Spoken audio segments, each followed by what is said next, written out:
Fast 100 बातम्या सुरुवात करूयात। नागपूरच्या पारडी पुनापूर येथील भवानी माता मंदिराला पर्यटन स्थळाचा ब दर्जा देण्यात आलाय। यामुळे हे मंदिर आता पर्यटन, धार्मिक आणि सांस्कृतिक दृष्ट्या विकसित करता येणार आहे। या मंदिरातील देवीची मूर्ती स्वयंभू असल्याची आख्यायिका आहे। लोणावळ्यामध्ये भाजप कोर कमिटीने राष्ट्रवादीचा युती प्रस्ताव नाकारत स्वबळावर निवडणूक लढवण्याचा निर्धार केलेला आहे। यानंतर भाजपने मोठे शक्ती प्रदर्शन करत प्रचाराला दमदार सुरुवात केली आहे। यंदाच्या लोणावळा नगरपरिषद निवडणुकीमध्ये तिरंगी लढत निश्चित झाली असून मागच्या निवडणुकीमध्ये सत्ता मिळवलेल्या भाजपसमोर यंदा ती सत्ता टिकवण्याचं मोठं आव्हान आहे। जळगावमधील चोपडा येथील जय फायबर्स ज्युनिंगमध्ये आजपासून शासकीय कापूस खरेदी केंद्र सुरू झाले। यावेळी कापूस खरेदीसाठी आणलेल्या ट्रॅक्टरची पूजा करून शेतकऱ्यांचा सत्कार करण्यात आला। या केंद्रावर एकरी 5 क्विंटल कापूस खरेदी होतो। शिर्डीच्या माऊलीनगर भागातील बिबट्यांचा मुक्त संचार सीसीटीव्ही कॅमेऱ्यामध्ये कैद झाला आहे। यामुळे नागरिकांमध्ये भीतीचं वातावरण आहे। शिर्डी शहरातील उपनगरात पिंजरा लावावा अशी मागणी ग्रामस्थांनी केली आहे। पुण्याच्या शिरूर तालुक्यातील निमगाव दुडे येथील खंडोबा मंदिर परिसरात फिरत असलेल्या मादी बिबट्या वनविभागानं लावलेल्या पिंजऱ्यात जेरबंद झालाय। बिबट्याची रवानगी जुन्नर तालुक्यातील माणिकडोह बिबट्या निवारा केंद्रात करण्यात आली आहे। शिवसेना पक्षाच्या चिन्हाबाबतच्या खटल्यामध्ये ठाकरेंच्या वकिलांनी कोर्टात चुकीचे मुद्दे मांडले असं काँग्रेस नेते माजी मुख्यमंत्री पृथ्वीराज चव्हाण यांनी म्हटलं। तर भाजपनं 73वी आणि 74वी घटना दुरुस्ती मोडून काढली अशी देखील टीका पृथ्वीराज चव्हाण यांनी केली। सोलापुरात तहसीलदारांविरोधात प्रहार संघटना आक्रमक झाली। तहसीलदार निलेश पाटील यांच्या नावाच्या फलकावर प्रहार संघटनेकडून काळं फासण्यात आलं। तहसीलदारांवर भ्रष्टाचाराचे आरोप लावण्यात आले। पुणे शहराच्या बहुतांश भागाचा पाणीपुरवठा आज बंद राहणार आहे। जलशुद्धीकरण केंद्राचं काम करण्यात येणार आहे आणि उद्या उशिरा आणि कमी दाबानं पाणीपुरवठा सुरू होईल अशी माहिती पाणीपुरवठा खात्यानं दिली आहे। देशातील इलेक्ट्रिक प्रवासी वाहनांची किरकोळ विक्री ऑक्टोबर महिन्यात 57% वाढून 18,055 युनिट्सवर पोहोचलेली आहे। या विभागात टाटा मोटर्सनं आघाडी कायम राखली आहे अशी माहिती वाहन डीलरच्या संघटना फाडानं दिली आहे।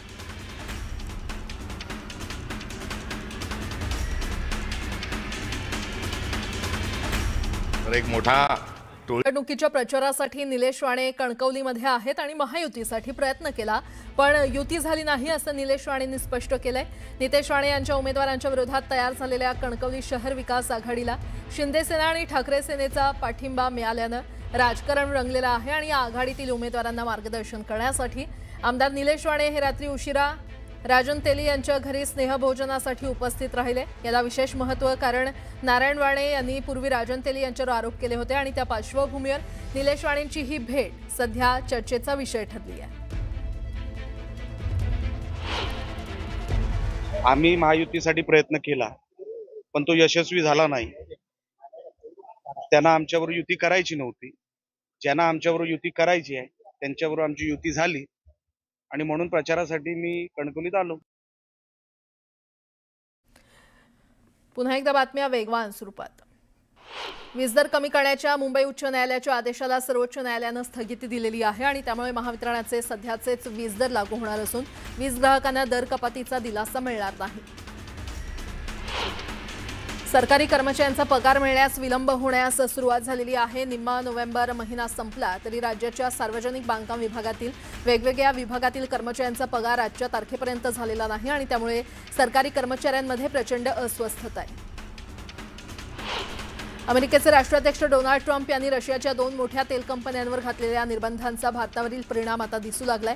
ताज्या आकडेवारीनुसार नोव्हेंबरमध्ये भारतात येणाऱ्या रशियन खनिज तेलाच्या पुरवठ्यात तब्बल 66% घट झाली आहे। कोकण रेल्वेच्या प्रवाशांना आता रेल्वे स्थानकात 5G सेवेचा आनंद घेता येणार आहे। प्रायोगिक तत्वावर ही सेवा मडगाव, रत्नागिरी आणि उडुपी या 3 प्रमुख स्थानकांवर उपलब्ध होणार आहे। यासाठी कोकण रेल्वे कॉर्पोरेशन लिमिटेड आणि blue cloud Softech solution limited यांच्यामध्ये 5G कनेक्टिव्हिटी आणि डिजिटल मनोरंजन सुविधा सुरू करण्यासाठी सामंजस्य करार झालाय।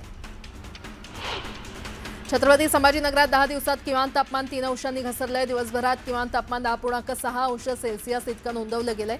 शहरात ठिकठिकाणी नागरिक शेकोटीचा आधार घेताना दिसतायत। हिंगोली जिल्ह्यातील शेतकऱ्यांनी रब्बी हंगामातील हरभरा पिकाच्या आंतरमशागतीच्या कामांना सुरुवात केलेली आहे। गेल्या आठवड्यात राहिलेल्या ढगाळ वातावरणामुळे काही भागात हरभरा पिकावर मर रोगाचा प्रादुर्भाव झाला होता।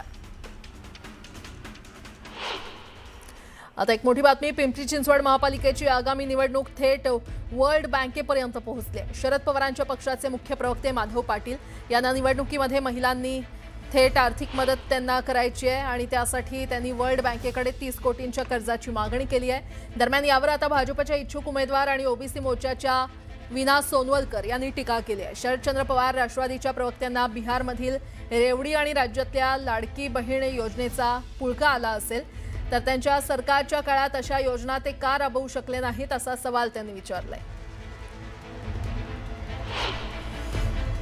गांभीर्य असं काही घेतलं पाहिजे असं मला वाटत नाही। आत्ता नुकतंच बिहारच्या निवडणुकांचा निकाल लागलाय। पिंपरी चिंचवड महानगरपालिकेमध्ये ते इच्छुक असतील, त्यांचा हा नक्कीच सवंग लोकप्रियतेसाठी केलेला हा स्टंट असू शकतो आणि त्यासाठीच ते करत आहेत। जर त्यांना लाडकी बहीण योजना, बिहारमध्ये जे काही महिलांनी भरभरून भरघोस मतदान भारतीय जनता पार्टीच्या माध्यमातून दिलं आणि हे सरकार आता येत आहे, तर त्यांना जर एवढंच वाटतं तर गेली 15 वर्ष सत्तेत हा पक्ष होता, अध्यक्ष होते, सर्वेसर्वा होते, निर्णय क्षमता होती, सगळं होतं तुमच्याकडे। मग हे तेव्हा तुम्ही करायचं होतं, ते तुम्ही तेव्हा केलं नाही, त्यामुळे तुमचं सरकार गेलं। दरम्यान सुप्री राष्ट्रीय महामार्गावरील नवले पूल परिसरातील अपघात रोखण्यासाठी पुण्याचे खासदार आणि मंत्री मुरलीधर मोहोळ यांनी नितीन गडकरी यांची भेट घेतली। पुणे बेंगलोर राष्ट्रीय महामार्गावरील नवले पूल परिसरात होणाऱ्या अपघात रोखण्यासाठी राष्ट्रीय महामार्ग प्राधिकरणाच्या माध्यमातून दीर्घकालीन उपाययोजना राबवण्यात याव्यात अशी मागणी यावेळी मोहोळ यांनी गडकरींकडे केली। दरम्यान नितीन गडकरींनी सकारात्मक प्रतिसाद देत याबाबत पावलं उचलण्यासंदर्भात आश्वस्त केलं अशी माहिती मोहोळ यांनी दिली आहे। याबाबत दीर्घकालीन उपाययोजनांबाबत विविध मुद्द्यांवर चर्चा झाली आणि त्यावर खरं तर नितीन गडकरी यांनी सकारात्मक प्रतिसाद देत याबाबत पावलं उचलण्यासंदर्भात आश्वस्त केलंय अशी माहिती मोहोळ यांनी दिली आहे।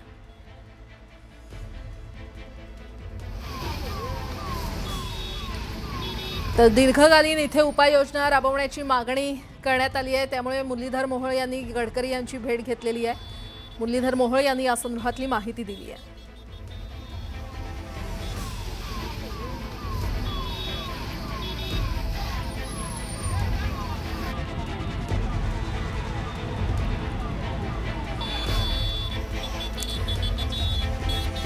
मोठी बातमी आपण पाहतोय, राष्ट्रीय महामार्गावरील नवले पूल परिसरात अपघात रोखण्यासाठी पुण्याचे खासदार आणि मंत्री मुरलीधर मोहोळ यांनी नितीन गडकरी यांची भेट घेतली। पुणे बेंगलोर राष्ट्रीय महामार्गावरील नवले पूल परिसरात होणाऱ्या अपघात रोखण्यासाठी राष्ट्रीय महामार्ग प्राधिकरणाच्या माध्यमातून दीर्घकालीन उपाययोजना राबवण्यात याव्यात अशी मागणी त्यांनी केली आहे। आता बातमी नाशिकमधून, मोरेमळा परिसरात बिबट्याला जेरबंद करण्यात आलेला आहे। अप्पा शिंदे यांच्या मळ्यात गेल्या अनेक दिवसांपासून या बिबट्याचा वावर सुरू होता आणि वन विभागाकडून इथे पिंजरा लावण्यात आला होता। याच बिबट्यानं यापूर्वी अनेक कुत्रे देखील फस्त केले होते। अखेर वन विभागाच्या पिंजऱ्यात हा बिबट्या जेरबंद झालेला आहे। मोरेमळा परिसरातील नागरिकांनी त्यामुळे सुटकेचा निश्वास सोडलाय।